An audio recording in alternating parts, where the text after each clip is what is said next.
So hello, Adab, Namaste to all our YT viewers. My name is Ashish Parik and today we are here on the field with Mithun or Beerala. Welcome to our show, sir. He is someone who was supposed to be on the national scene but could not because he is the highest ever run scorer for Karnataka in his debut season. So sir, it's great having you on the show. Before we talk about anything else, why don't you tell our viewers about yourself who might be unfamiliar with you?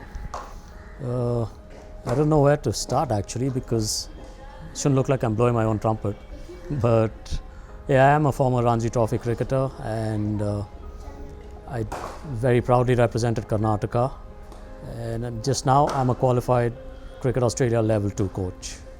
And you mentioned you qualified as the level 2 coach for Cricket Australia. So how did that happen?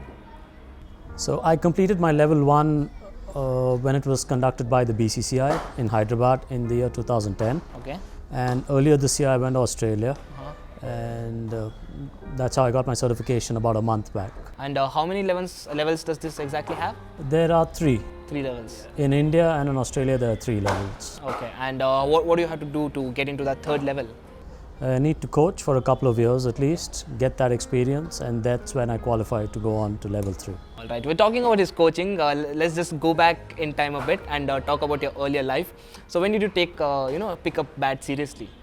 If I have to go by what everybody who's seen me from the time I was in my nappies have to say, I was probably playing cricket from the time I was in my mom's womb. Okay. Because having a dad who's represented Karnataka at the Ranji Trophy level, it just came naturally to me, I would guess. And yeah, so my early memories are of actually playing with maybe onions and tomatoes with curry spoons. All right. And which was the first team you got selected for, and how did it start? Started, I don't really remember the first day that I went. Okay. Because we would just keep playing like kids, like all kids. Everybody plays cricket in India. Yeah. So it just started like that, and one day I just happened to go into a camp and it started off from there. And so happened I got picked for the under 13 Karnataka state and I got 100 on debut. Cool. And actually it started there. The professional cricketing life started. And you spoke about your dad just now. Even he played Ranji Trophy for, which state did he play for? He played for Karnataka. He played for Karnataka. And then he went on to become the coach and won the Ranji Trophy twice as a coach as well. And then moved on to become a match referee. So he was a match BCCI. referee as well? That's right. And now he's retired. He's now retired. And when you first picked up the bat, obviously apart from your dad, who was your inspiration, on the field or off the field?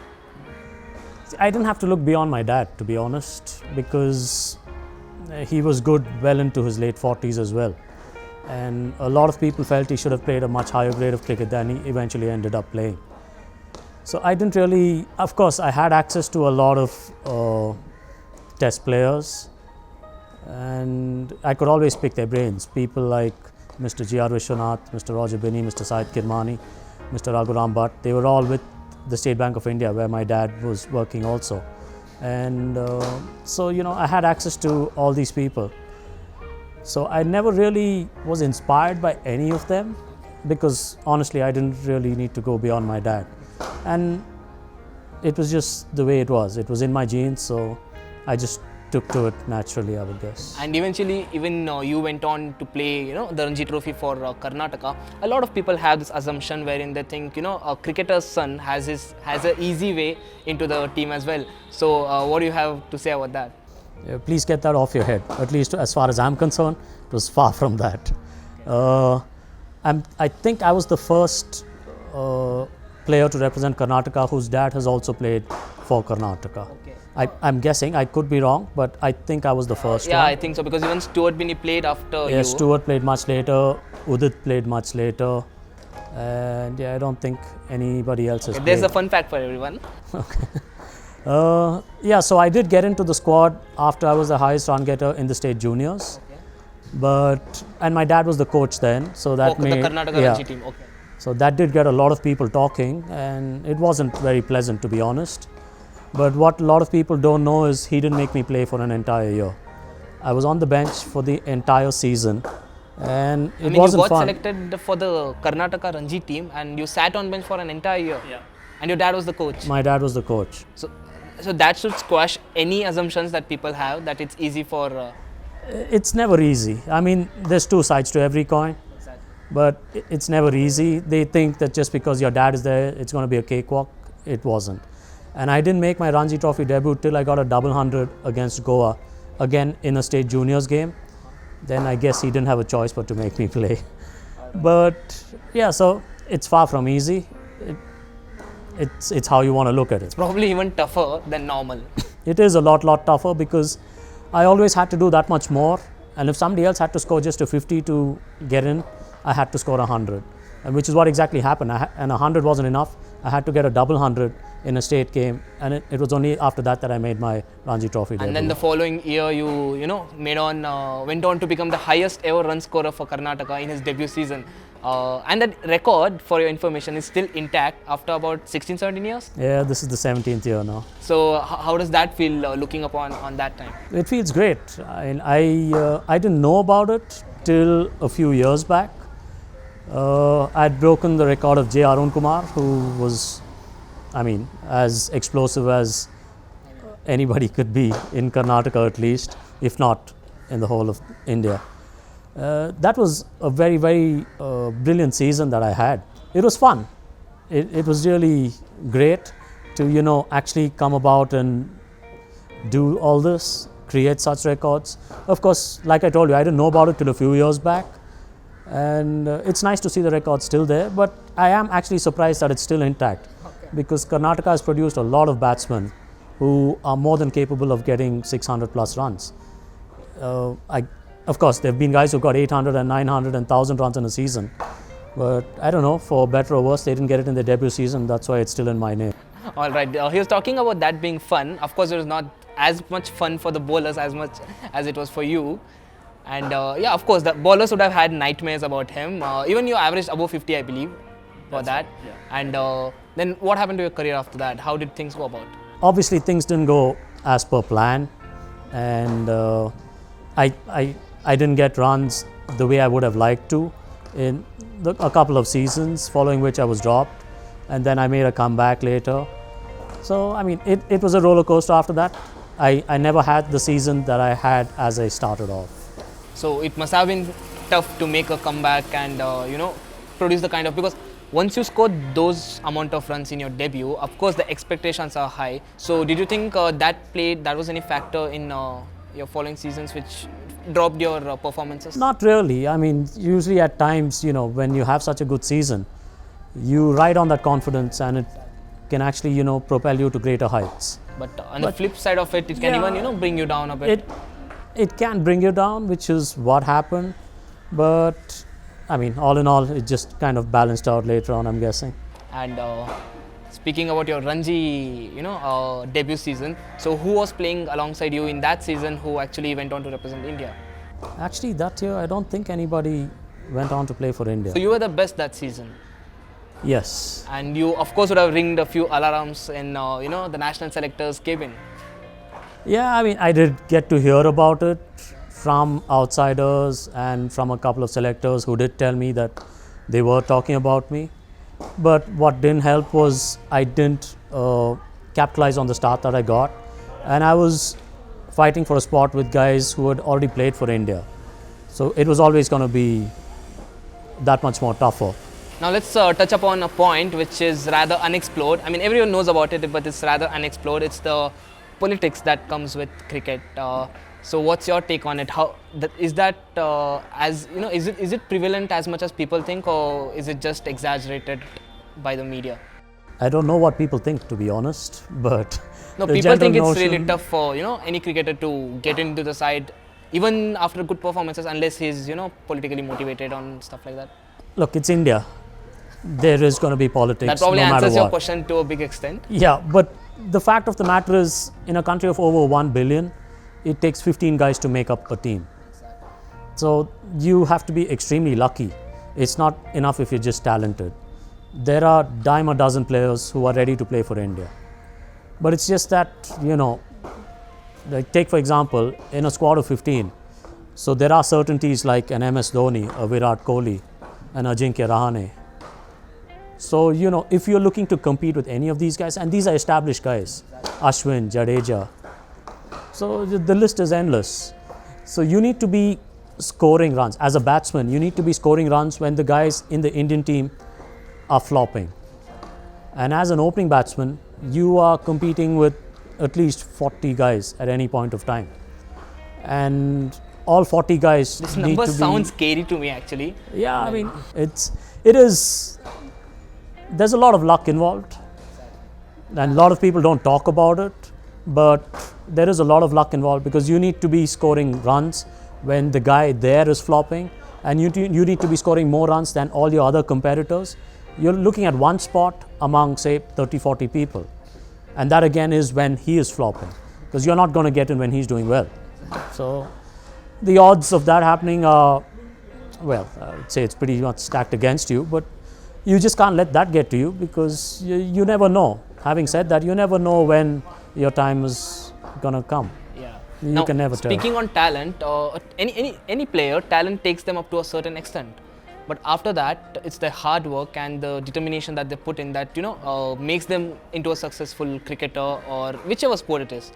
But in cricket, no matter how hard work he puts in, no matter how talented he is, there are a lot of other factors involved as well. So as an aspiring cricketer, for example, I'm an aspiring cricketer and I'm putting in a lot of hard work, like I'm giving my 100% off the field and on the field as well.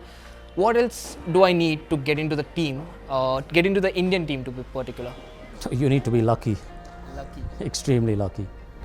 Because don't forget that just like how you are slogging, there are so many other guys slogging too. Exactly. They're probably in a country working- with over 1 billion population, just 11 people who are going to be on the field. Exactly. So don't get disheartened, because there will be times when it's not fair. It's never going to be fair. There will be times when you are picked ahead of somebody who's more deserving. And there are times when you don't get picked and somebody who's less deserving gets picked. It does balance out in the end, but you could never give up. The only thing that keeps me at peace and keeps me sane is that I know that I've given it my all. I will never wake up 10 years down the line and think, if only I'd worked harder, or if only I had done this, or if only I'd done that. Every day when I left the field, when I reached home, I knew I'd given it everything that I could do. There are a lot of things beyond your control. Like, your job is just to go play and train hard and be the best cricketer that you can be, and do everything that's going to help you become a better cricketer. Selections and all that is beyond your control. Speaking on domestic cricket in India, there's this wave which started in around 2008 called the IPL, which gave an absolutely new dimension to cricket in India. What's your take on IPL? It's amazing. And not just cricket-wise, it's the kind of jobs that it's generated and everything. It's really good for the game. And you see guys who are not good enough to play Ranji Trophy, they get picked up. It just goes to show that, if somebody is not picked for Ranji Trophy, they feel like that's the end of the season. But now with the IPL coming in, you can play for India if you have a good season in the IPL. And do you think a T20 player who's come out of IPL can be a good test player? I think yes, though a lot of experts feel no. Because my simple logic is, if you can hit the ball and find the gap when there are 5 fielders here, which is the case in an IPL or a T20 game, you will definitely find the gaps when there's just 2 players there, which is the case in a 4-day game. I mean, you don't need to be a Rhodes Scholar to know that it's a lot tougher to find a gap when there are 5 people manning the field. Yeah, exactly. And I mean, unless the only runs you score are through the vacant slip region or dropping the ball at your foot and running, then obviously you can't play the longer version of the The game. scenario actually changed when Ravi Ashwin made it into the Indian team. Now he's that one player who came in through T20, then played ODIs, and now everyone knows what he does in Test cricket. So he answered a lot of questions after that. Speaking of IPL more, IPL is put forward or regarded as a place, a breeding ground for a lot of controversies. Now that's fine because it's such a big league and all that happens. But do you think that's actually hampering the image of cricket as a whole in the public eye? Not really. I mean, you can't go wrong with cricket in India, at least. No matter what. There's all this match fixing and all that came up. But then India still plays a lot of cricket. we are still right up there. And you can still see packed stadiums. If that was to be the case, if it were to really affect them, there won't be that much money in the sport. Nobody's going to put money where they don't get their returns. So you had this experience with Ranji and a lot of other levels of cricket, which has been the most satisfying thing about your career till date? It'll have to be my Ranji Trophy 100 because I missed out on hundreds in my debut innings. I got 83 and 94, and that was very, very disappointing, to say the least, or to put it mildly. So when I got that 100 against Delhi, that was without a doubt the high point of my career. And you have this kind of fun incidents going on in the dressing rooms and all that. So any few incidents that you remember which you might share with us? There are a lot, but I can't say it on air for obvious reasons. The ones which need not be censored. Censored? Because I really don't know what I can say and can't say on TV. Well, the truth is, it's just been a pleasure with so many fun guys in and around. There have been a lot of mimicry that happens on and off the field, and that's had us in splits. And there have been a lot of instances where, we have gone after batsmen. Again, I can't tell you all the things that we said, but they were hilarious. And in fact, matches have been stopped because we were just rolling and laughing at the kind of things that were being said. The kind of things that were being said to us. Now you sit back, you think about it, and you can really laugh. But then, in the heat of the moment. So yeah, I'm going to pass that question. You're going to pass that question. Now, speaking of sledging, how much do you think is too much? It's a very fine line. It's a very, very fine line, because there are certain things which people take personally, which others won't take personally. And there are things which are, I'm going to be on the side of the players out here. I'm sure now that I've retired, I can say this, otherwise the match referees would be after me. But the fact of the matter is, say, as a batsman, if I'm given a wrong decision, and I'm disappointed, obviously, I guess it's all right to show your displeasure, because all this review system and all happens only at the international stage, not at the Ranji Trophy level. And the same goes with the bowler also. If there is a plumb LBW and he says not out, it's all right to show your displeasure. Just don't go overboard, because at the end of the day, umpires are human. They will make mistakes. But the fact of the matter is, selectors don't look at that. They only see how many runs you've scored and how many wickets you've got. And they're not going to see the bad decisions that you have got. So I'm guessing, you need to be a little lenient to the players, especially when, things haven't gone their way. If I'm out and then I show displeasure, I deserve to be penalized. Then yes. But then if I'm not out, and I'm given a bad decision, and I don't know, I could be fighting for my place in the team. Exactly. So, I'm just hoping the match referees and the umpires, please. First, hope your father doesn't have a say. He's retired, so I'm good with him now. You're good with him now. I'm all right. Okay. What's your take on the DRS system? Should we take it up or should we not take it up? There's this entire thing happening. It helps. Technology always helps, right? But the thing with, especially with MS Dhoni, is that he says it needs to be foolproof before we can take it in, because a lot of decisions, especially in case of India, have gone against using technologies, which has really irked him probably, which is why he's not which is why he's against it. So what's your take on that? Yeah, I agree. Look, unless it's absolutely 100% foolproof, you can't use it. Let's take, for example, you're playing a match in India. On the 4th or the 5th day, you know how the wickets are in India. They're just dust balls. DRS, a ball which pitches here could either go over the stumps or it could actually roll, which has happened. So DRS is just assuming it's the normal trajectory and with the normal bounce, and that's not always the case. The same ball could just So an shoot. umpire standing there might have a better idea about how the ball is going to bounce, rather than a technology which is somewhere in the system, stored in the system. For sure. It's there for everybody to see. So that's one thing about DRS. It's not completely foolproof, which is probably why, you never really know how much the ball is going to swing. There is quite a bit of distance from, the ball when it hits the pad. and the bat. And then see, for things like bat pad, and then when they give LBW decisions, it's just clear cut. It's either hit the bat and it's not out, or it's not hit the bat and it's out. But for decisions like LBW, there is a bit of a It's fine a bit line. dicey. Yeah. All right. You spoke about pitches in India.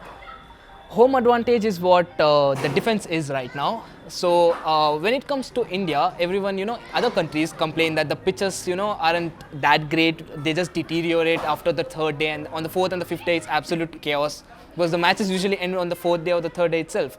But when it comes to England, they justify it as the home conditions of England or the English conditions that we have to deal with. You think it's fair? It's not fair at all. When it comes to India, they start complaining about the pitches, and when it comes to England and Australia, they just say those are the conditions you have to deal with. Yeah, well, it's the same rule, right? If you can't play spin, just own up and say you can't play spin.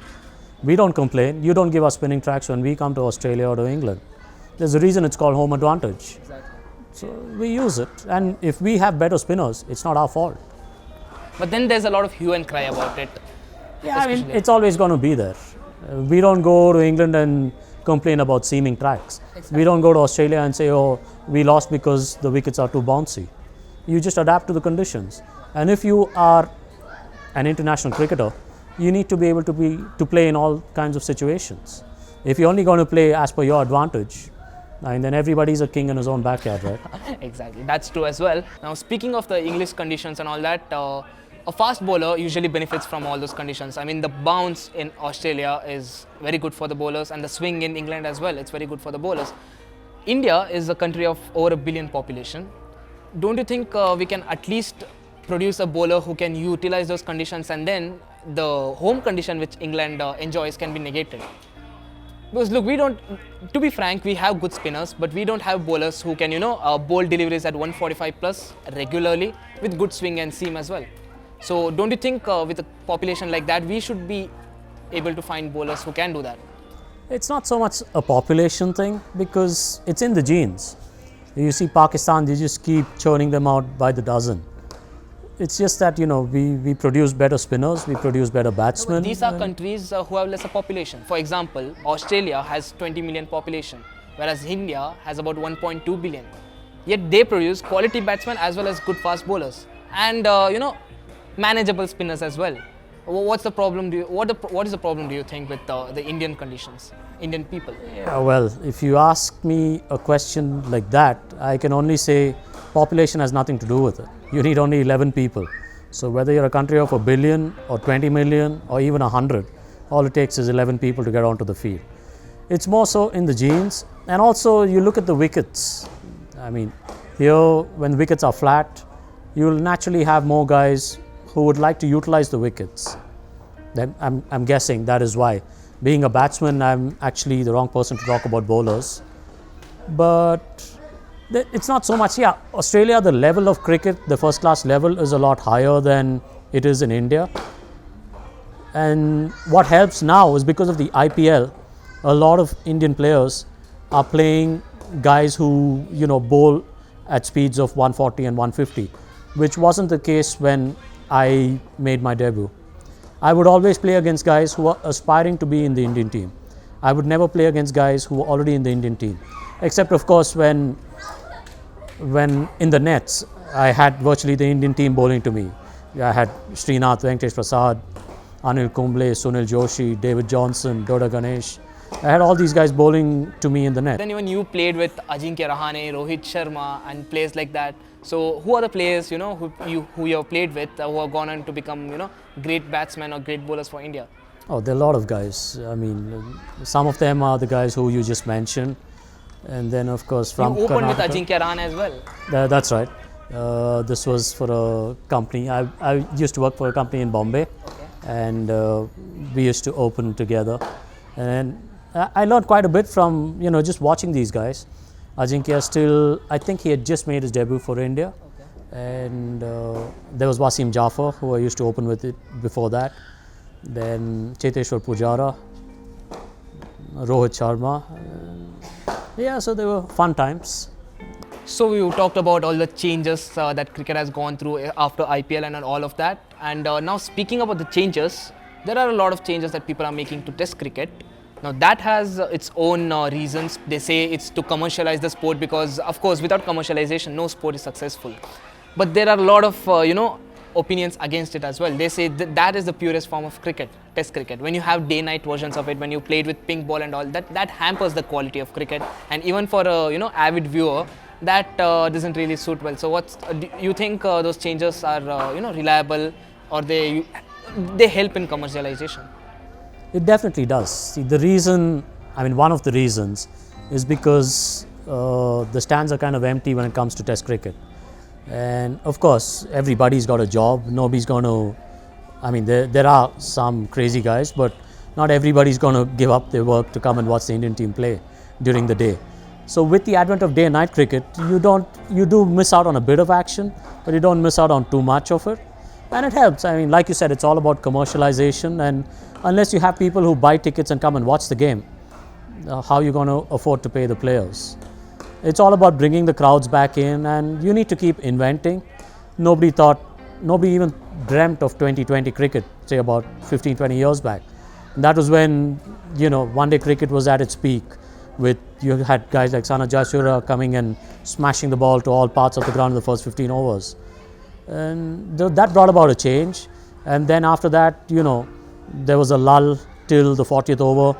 Then the last 10 overs, they would go berserk again. And that's when somebody felt, let's come up with 2020, which is action guaranteed from the first ball to the last ball. So like that, you need to just keep changing with the times, and you have to cater to the audience. It's about the players first and foremost, and then it's about the audience too.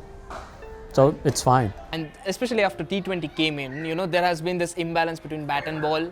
So any ideas that you have, to bring back that balance now? The field restrictions have been, manipulated, and all those things have been done to bring back, that balance into the game, which makes this game so beautiful. Any ideas that you have, to bring that balance? I'm not going to be very popular among the bowlers. As a batsman, I know who he's going to support, but of course, it's a one-ball game for us, so I think to just make the game more exciting, give a batsman 2 chances.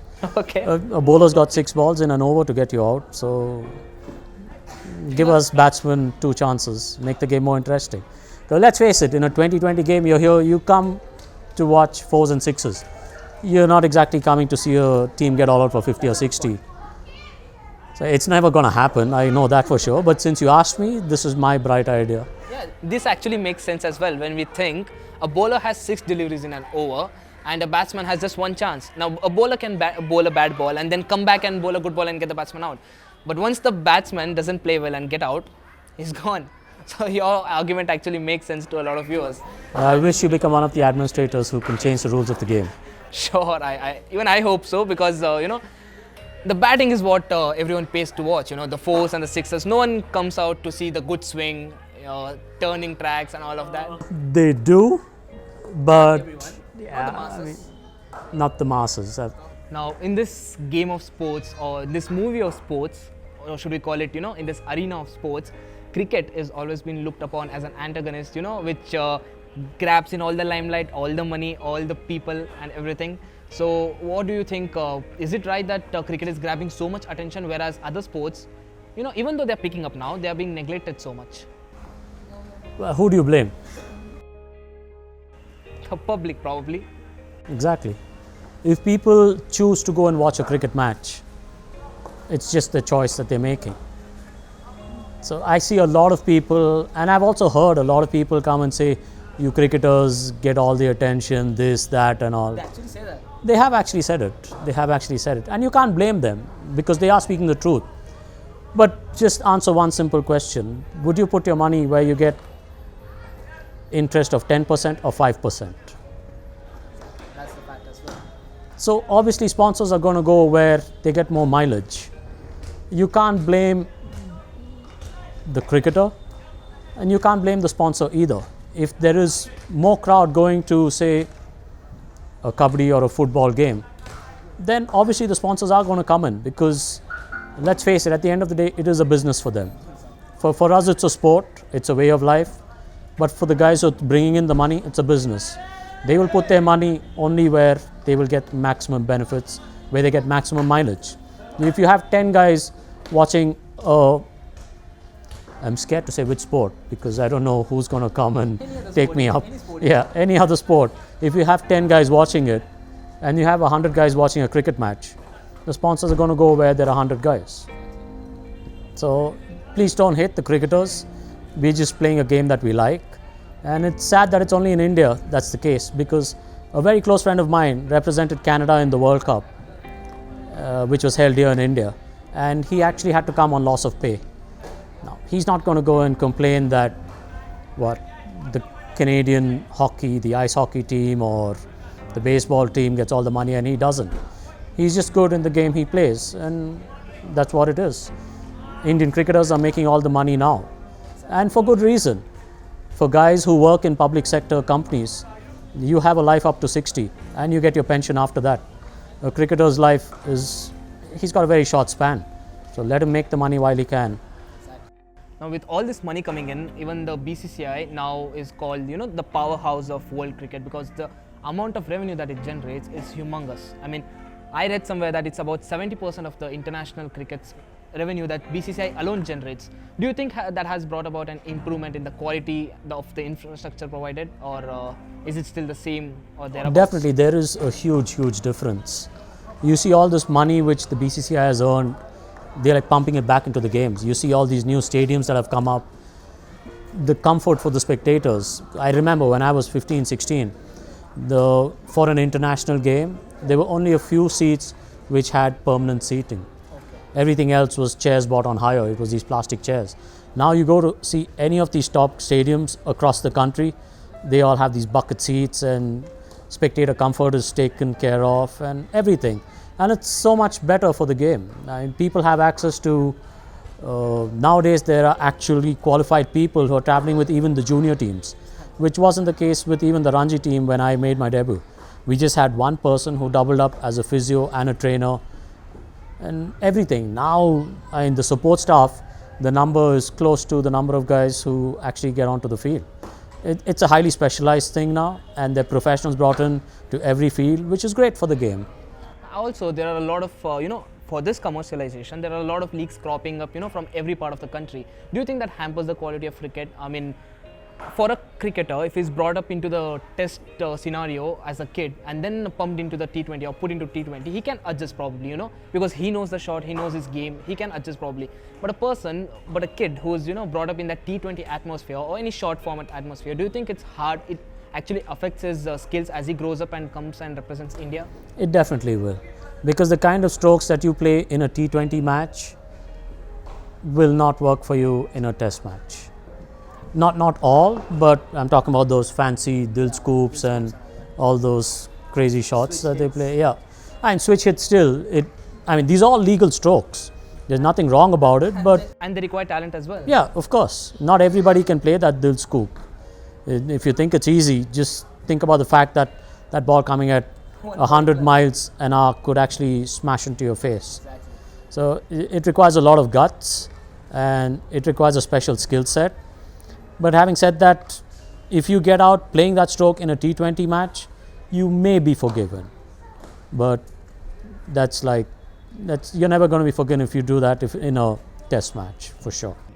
So the basic question was, does that hamper the quality of young cricketers coming up?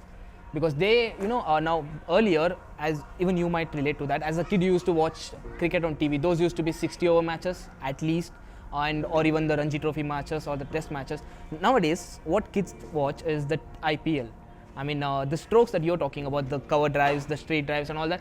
Those, even though they are prevalent, they are not seen much in T20 cricket. All the shots that we see are, the risk shot, the shots that shouldn't be played on that ball, but these people play because it's a T20.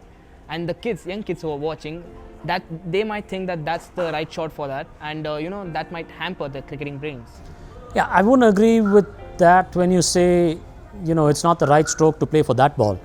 Because if it comes off, if you get a 6 or a 4, but that was the right shot to play for that ball. No, but you need to get your basics right. You have to have your basics in order, and only then can you improvise. You always improvise on your basics. You can never, learn to play these strokes first and then look to play with a straight bat. That's never going to happen. It's not a hard and fast rule, but the chances of anybody succeeding that way are very, very minute. And we'll come back to your record now. It's been 16, 17 years and no one has broken that. Do you think anyone doing that in the near future? Of course, like I said, I was very surprised that it's still intact. And I just got to know that I was the first ever Karnataka player to slam 250s in his first match, Ranji Trophy. Even that record is still intact. I mean, it can only be broken if somebody gets 100 in both innings. Okay. But I just got to know that it was equaled by Kayana Bas. And I did actually thank him for letting me know that, because that's another record I didn't know I had. And he's the first guy to go on and get 350s in his first 3 innings. So I wouldn't be surprised if he breaks my record this year. And looking back on all these records which you were not aware of during your career, and after that you came to know about them, how does it feel, now that you've retired and you look back on this record that crop up from somewhere, and how does it feel? It feels great. Like I was just telling a couple of people the other day who congratulated me on that. He said if I had known about this a long time back, a lot of things Motivated you? I wouldn't say motivated, because when I made my debut, my match fees was 1,600 rupees for a 4-day game. But so money was never a factor for us to play. We played cricket because we liked to play the game. That was all we wanted to do. But now with the money coming in, a lot of parents are pushing their kids because they see the money factor. And that hurts. It definitely hurts. Of course, I'm out of it. I don't play anymore, so it really doesn't affect me. But it's sad when, you see kids taking up the game just to go for the money. And I've come across a lot of kids who only want to play IPL. I wouldn't recommend that. You look to play for India. IPL will automatically happen. But if you set your standards just up to the IPL, not that it's a low standard, that is international standard as well. But then, you need to play the game because you love it and not just for the monetary aspect. I'm not going to say just go play for free, because nobody does anything for free. The fact of the matter is, if you enjoy the game, the money will take care of itself. That's true. And now that you said you're out of it, tell our viewers what Mithun or Beerala is up to now. Mithun or Beerala has just got a new job. He's now heading sales and marketing for the company called Syncots, which deals with synthetic sports surfaces.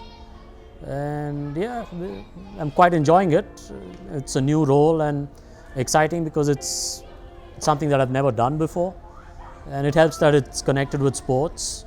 And we install all sports surfaces, artificial and synthetic sports surfaces. So that, and then I have got a couple of offers for coaching.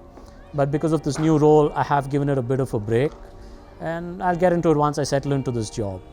So that's pretty much what takes up my time as of now. All right. So before we get done with this interview, a lot of aspiring cricketers might be watching you right now. I know they might be a bit scared with all the numbers that you gave, the luck factor, the numbers and all of that. So any advice from you to them? Just be the best that you can be. It's more important you be a better human being than a cricketer, because cricketers' records are meant to be broken. And what happens at the end of the day is people remember you as a cricketer, but it matters what you are as a human being. Because not everybody likes cricket in India, although you may not believe it. But you'd be better off as a better human being than as a great cricketer. I'd rather be a better human being than a very good cricketer. It's great speaking to you, Mithun. Thanks, Ashish. My Hope to pleasure. catch up with you anytime soon. Sure. And with that, that's it for this interview. And in the next episode of On the Field, we'll have another sporting personality who's not just played the sport but inspired a lot of people as well.